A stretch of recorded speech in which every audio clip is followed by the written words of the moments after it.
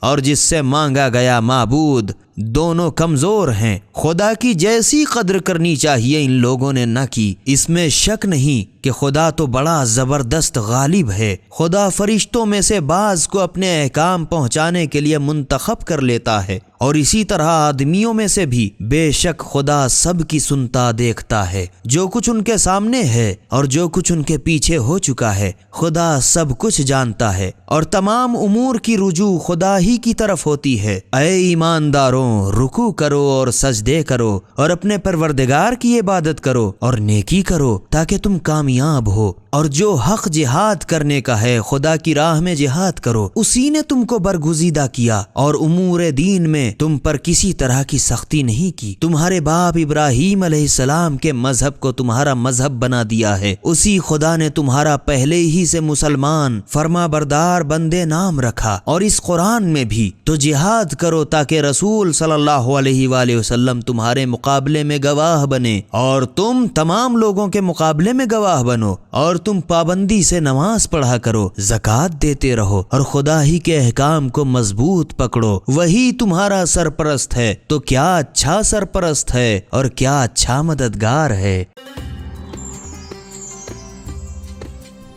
سبیل قرآن، ہدایت کا راستہ۔